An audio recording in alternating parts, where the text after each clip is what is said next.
thank our host for inviting me and pass Dave Murray's greetings on to all of you. He really would have liked to have been here, but wasn't able to. So I am going to be presenting about the OSHA silica rule. Okay, I'll start with a sort of a disclaimer. Our lawyers said that I had to say this. This is only an orientation type informational briefing about the silica rule. To be in compliance, highly encourage you to seek legal advice from your own legal team. Make sure that you're fully in compliance. But this should give you a real good overview of it. So, why did OSHA change the silica rule? The United States Occupational Safety and Health Administration in 2016 changed the silica rule, made it a lot more strict. I'll start with a story. I have a friend named Ron. Graduating from high school, he's a big muscular guy, very active, liked the outdoors, and like a lot of his generation in my mining community, as soon as he finished high school, he went to work for the coal mines.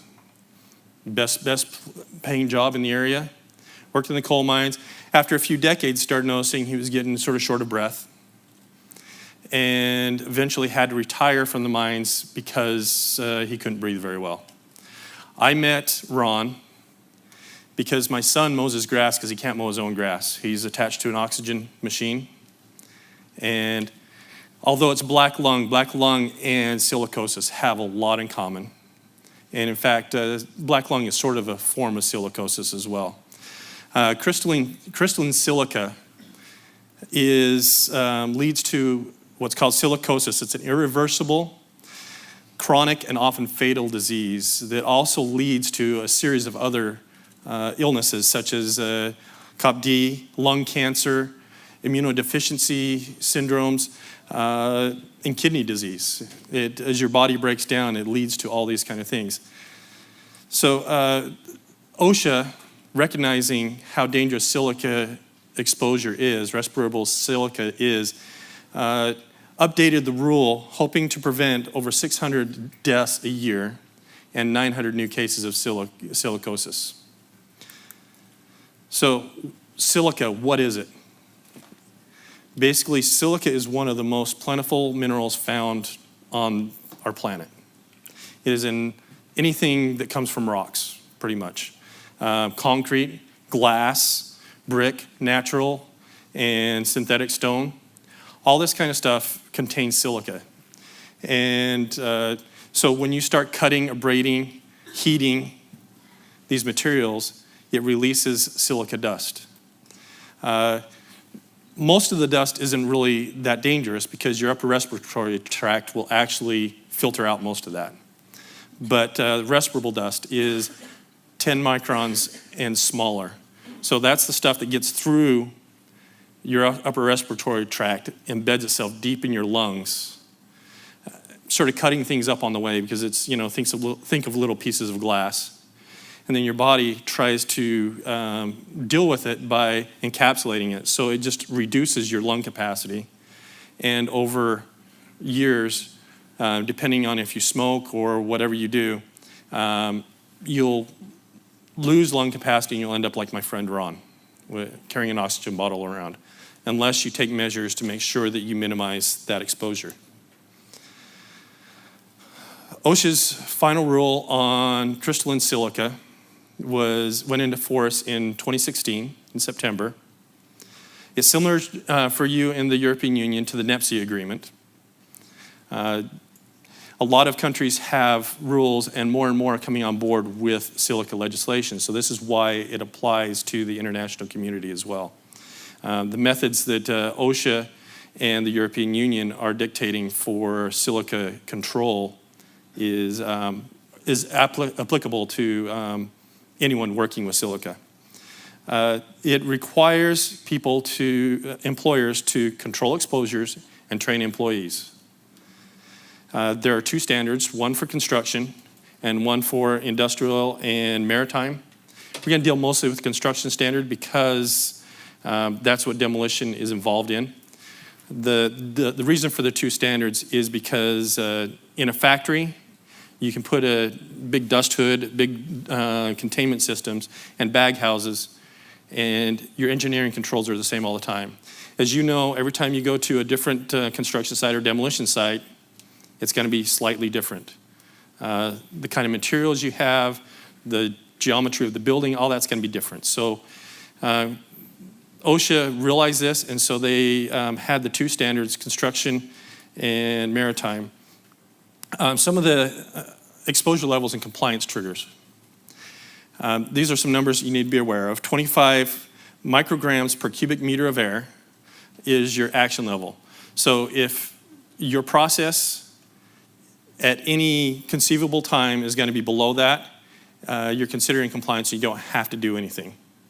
But if they can rise above that, including breakdown of your engineering controls, then you have to, that puts you into compliance, into compliance mode. You have to actually do something to actively control the silica. Your permissive exposure level is the maximum exposure that you're allowed to expose your employees to. If it rises above that, you need to implement engineering controls, work practice controls, issue PPE. You need to restrict the area, those kind of things. All the things that are required with the silica rule come into effect. And this is all measured by time-weighted allowance.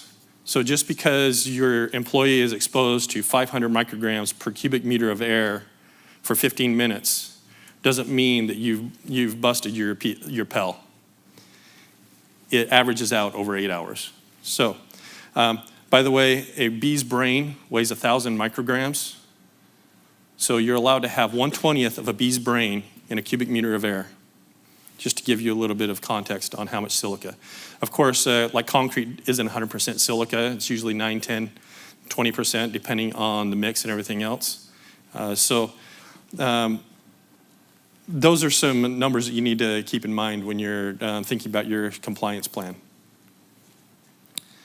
So some general ideas with some general compliance requirements. Everyone in the United States must have a silica control plan, and I would expand that to international markets as well. You should always have a plan on how you, in your safety plan, should have a plan on how you are going to reduce exposures to hazardous dust. And in reality, this applies not only to silica, but any other kind of hazardous dust that you may find on your work site. The silica plan has to detail the sources of silica dust, of respirable silica dust that you will have on your job site. It needs to outline the controls that you're going to use, including how you're going to do your housekeeping, how you're going to clean up dust that happens to settle around your site, who can access areas where silica dust is being generated and how you're going to control that access, and you have to have a review plan on that. They recommend you review it every year. So another requirement is medical exams. For anyone who is wearing a respirator for more than 30 days a year, the employer has to provide medical exams free of charge for them every 3 years, starting 30 days, within 30 days of assignment, and every 3 years after that, and when they leave your employment. A lot of really good reasons for this. First of all, the baseline. You want the baseline and when they leave, because if they come back and sue you because they got silicosis, you want to have the documentation that says, I did everything I could, and your condition wasn't any worse when you left than when you came. So you also need to train them. If an OSHA inspector shows up on your site, or one of your national inspectors, they're going to start asking your employees, what do you know about safety? You know, they always do that. What do you know about fall protection? What do you know about trenching protection? What do you know about hazardous dust exposure? If you haven't trained your employees, that's going to be a problem. Regulated areas. As with any kind of hazardous dust, if you're generating hazardous dust, you have to have regulated areas. They have with proper signage, control points, everything else to make sure that the only people that are in there are people who are, one, trained, and two, have the proper PPE to be in there. And finally, a competent person. This is a general safety requirement, but a competent person is someone who knows the safety regulations and has the authority to stop operations if he sees something wrong. So an inspector comes on, he's going to ask you, who's your safety person, who's your competent person? And he may even ask one of your employees. Your employees need to know who that person is. Some other general considerations. Avoid visible dust. Okay, when you're blowing down a building, that's sort of hard to avoid. You know, you're going to have visible dust. But when you're doing a lot of your prep work, if an OSHA inspector happens to drive by your site and sees clouds of dust coming out of your third floor windows, he may stop it to see what's going on. So as much as possible, try to contain the dust so you don't have visible dust. If you have visible dust, you're going to have respirable dust, and that's going to be a problem. Your regulated areas, I already sort of addressed that. Make sure that they are totally controlled, marked off, everyone knows where they are. Area dust suppression. This is really important with demolition. Whether you're using your high reach, pulling down buildings, a wrecking ball, whatever you're using, area dust suppression. There's some companies up here that have that do the sprayers. That's your area dust suppression, because sometimes you can't contain it within the tool at the point of generation. Confined spaces, sort of understandable. The smaller the space, the faster the dust will accumulate. You need to make sure that you have plans for that. Slurry. A lot of what you do requires you to use water suppression for your dust suppression. When that dries, that also becomes an exposure hazard. People walk around, kick it around, and the dust gets in the air, and then you have an exposure hazard. So as much as possible, you try to clean that up as well. And dust disposal, interestingly, OSHA does not address dust disposal, but if you have to use a vacuum to collect your dust, probably taking it out to the dumpster and dumping it in and creating a huge cloud of dust is probably not a good idea. And go to the first point, avoid visible dust. So if you have some way to contain that in a bag or something like that inside your dust collector, that's ideal. So OSHA built its recommendations on what they call the hierarchy of controls. These are the order of measures you should take to control your dust. First of all, engineering controls. As much as possible, you should have engineering controls that collect the dust as close to the point of generation as possible. If you're using a demo saw, you should have water going to the blade where the blade is coming out of the concrete, so that you're knocking the dust down right there instead of trying to control it after it's all over the job site. Work practice controls. So when just engineering controls don't work practice controls can. They can sort of help with that. One example is if you have, instead of having one guy run the demo saw all day long and be exposed to the dust, maybe rotate him out with somebody else. The ways you use your tools, for example, making sure that that you have properly sharpened blades, well-maintained tools, and all that kind of stuff. And finally, last resort is your PPE. Again, you go back to if they wear a respirator 30 days a year, they need to have a medical exam. The reason for that is, first of all, I've seen a few guys in here with great big beards. Respirators don't work very well with facial hair. And if you are in a hot environment, I don't know if any of you guys like wearing respirators in really hot environments. It's not pleasant. So the construction standard, it has a 2-track compliance system. Table 1 is the one that when somebody calls me up and asks me about how they can comply with the silica rule, I always point them to Table 1. I say, if at all possible, follow Table 1. It's a list of most commonly done tasks on a job site and the dust control measures you need to take to be in compliance.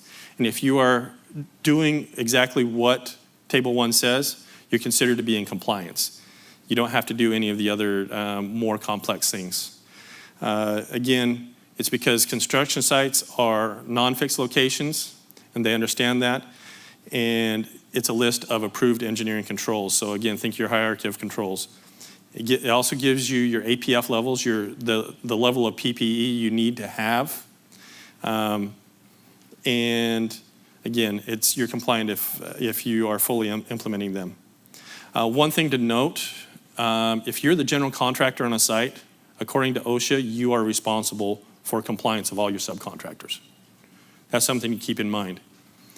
So if you're going around your site and you see one of your subcontractors not wearing a respirator when he should, you need to stop whatever they're doing, contact their supervisor, their superintendent, and let them know that they will not be allowed to continue working until they're in compliance, because you will get the fine as well as their employer. So it's in your interest to make sure that everyone's in compliance. Alternative control measures. So I was talking to Artyom about the Russian Far East. I was a Russian interpreter for the military, so I spent a lot of time in Russia. You're not always able to use water, for example. The table 1 says if you're going to use a handheld power saw, which includes your demo saw, you got to have water delivery on it.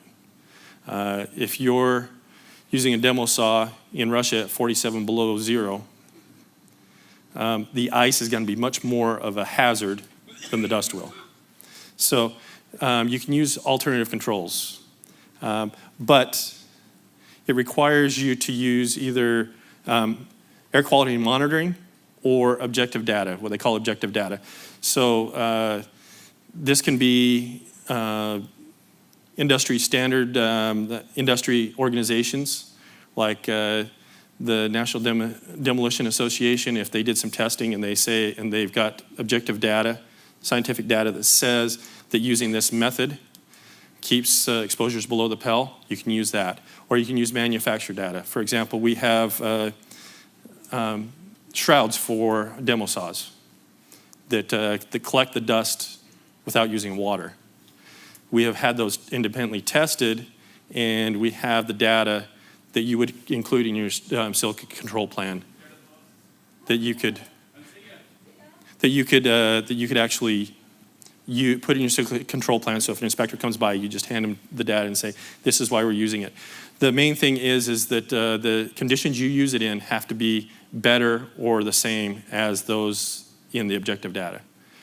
That's the reason why the guy that was running my saw when we were testing it was in a 10 by 10 foot enclosed booth running the demo saw. In fact, we had more problems with carbon monoxide than we did with silica. But we want to make sure that no matter where you guys are using it, it's applicable. This is an example of table 1, where this is a handheld power saw. It says you need to use water, and it has what PPE you're going to need if you're inside, if you're outside, if you're working for under 4 hours, if you're working for over 4 hours. So it covers most situations. I don't know how many people could actually run a demo saw for more than 4 hours, but I'd like to be in as good a shape as he is. The second one is for heavy equipment. So if you're using your high reach and you're pulling down a building, basically it says if they're inside a cab, they're all right. An enclosed cab, you can't have an open cab. So assigned protection factors, at least in the US, these are the standards that they use for the level of PPE you need. And the way it's calculated is you take the dust concentration you have, you take the Pell that you're allowed to have, and you divide the dust concentration by the Pell, and that will give you the minimum APF. So if it comes out to be 11, you can't use APF 10, you have to use APF 25. And for proper information on what kind of PPE you should be using, contact your safety equipment vendor, industrial hygienist, OSHA, NIOSH, or your country's equivalent. Alternative control measures, sort of went over that already. You should use your hierarchy of needs when you're doing that. This is an example of our objective data.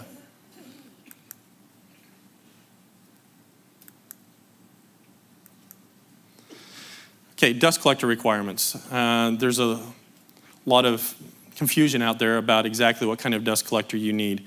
One is the 25 CFM rule. I've seen manufacturers saying using the 25 CFM rule for demo saws. 25 CFM rule is that for every inch of grinder cup wheel diameter, you need to have 25 CFM on your dust collector. This is only for handheld angle grinders. It is not for other things. Everything else, all other tasks is an airflow that is required by the tool manufacturer. So, for example, for our demo saw shrouds, we recommend 260 CFM. So as long as you're using the CFM, and that's right there in the objective data. So as long as you're using that CFM, you're all right. We have also clarified with OSHA that you can actually tether 230 CFM vacuums together to get your 260 CFM, and they accept that. Filter cleaning mechanism. Except for angle grinding and fiber cement board cutting, you need to have a filter cleaning mechanism on your vacuum that cleans your filter without opening the vacuum. So opening it up and beating it against a wall, that is not a filter cleaning mechanism. For angle grinding and fiber cement board cutting, you can use a cyclonic pre-separator. Those are the only two tasks that you can use that for.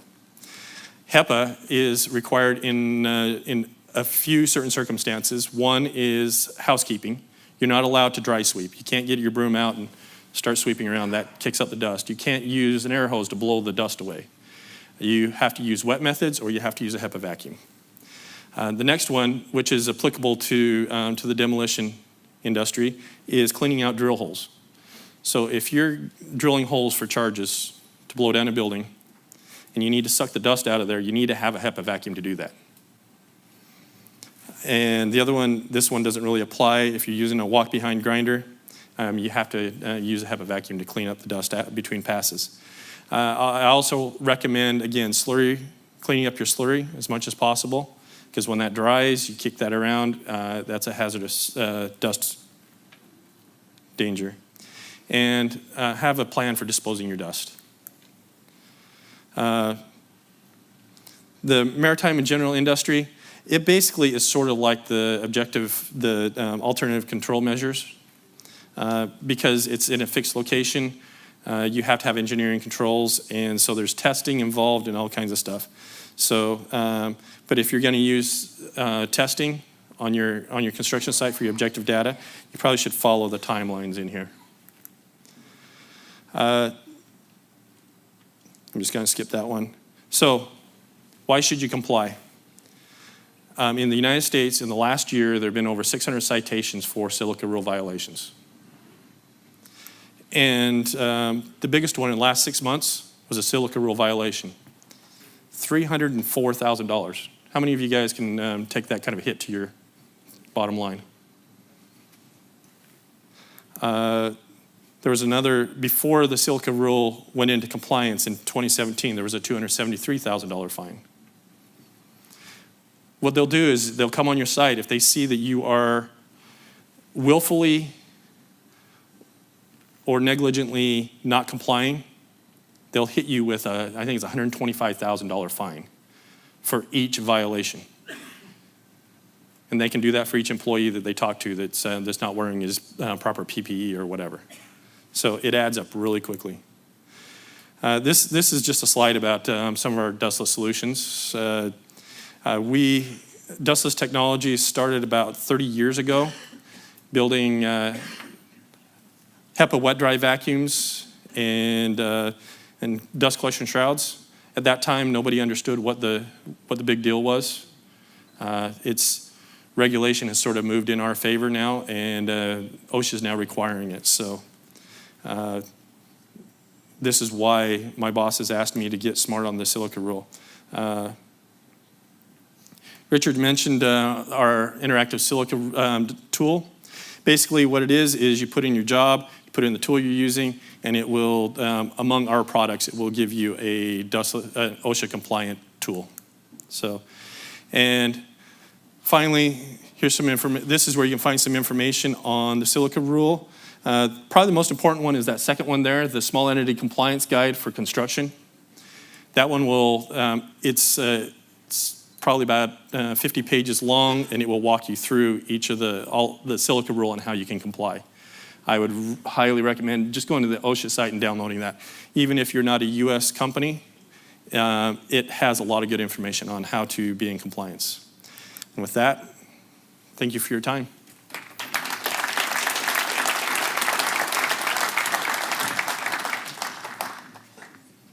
Thank you for that. Most interesting. Anybody got any questions? Can say nothing from up here. Is everybody in compliance? Obviously they are. Thank you very much indeed. Thank you.